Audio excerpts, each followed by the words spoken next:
Hello class and welcome to week number 2 of Counseling 570. Let's talk about what we're going to do this week. When you get into the module, you're going to see that you have Berman Chapter 2. If you go to the review, there's an additional supplement for you to be able to start looking into the presentation Part 2 that Dr. McGinnis has loaded, so you can watch that. The PowerPoint is down here too without any video, if that is helpful for you.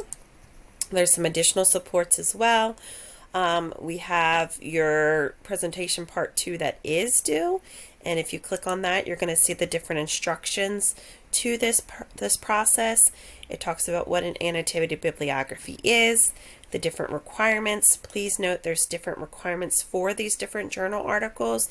It notes how 2 of the 5 articles that you're going to be using for this annotated bibliography must be counseling outcome research. 1 of the 5 must be from journals published by the American Counseling Association or its affiliates, and it can be from ASCA or AMHCA. And then also what is needed for each of these different paragraphs. Also note that there does need to be at the top what integrated theory you want, and then that description of your fictional client that you used from Part 1, okay? So again, you're working to add on to scaffold towards the Part 4 and 5 of this assignment, okay? You're going to see on the module page that there is also an example of the annotated bibliography. I know students often ask for this, so you can see here the different assignment expectations, the theory section, the client description from Part 1, and then down here below is the annotated bibliography. How this is formatted is wonderful. You have your resource and APA formatting, and then your 1 to 2 paragraph summary that includes the different components that were listed on the assignment expectations right here, okay? And then the student moved on to the next one. They have their citation, the review of the article with the ways that is connected to the different assignment expectations as well. So you're going to see that they go through all 5 articles, and then at the very end, a reference sheet. So hopefully that is helpful to you as you were reviewing this annotated bibliography that is due.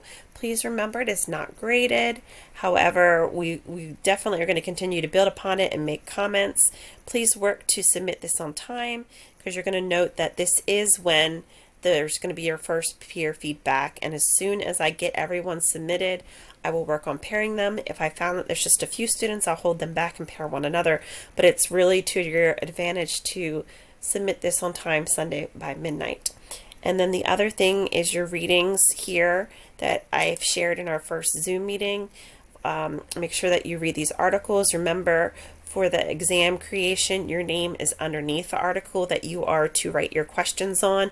So that's where all the names are, but these all articles should be reviewed. I know it's a lot, so start chipping away at them, okay? But that is it for this week. Please make sure that you keep working ahead when you have the opportunity and the time. I do know with the presentation, it is built upon one another, but maybe to get really good start at your exam articles, working on your questions. You're going to see next week we also have our second Zoom meeting, which will be talking about the presentation and the theories even more so during our time together as well. So that is it for week 2. Please reach out to me if you have any questions, comments, or concerns, and I hope you're doing well. Thank you.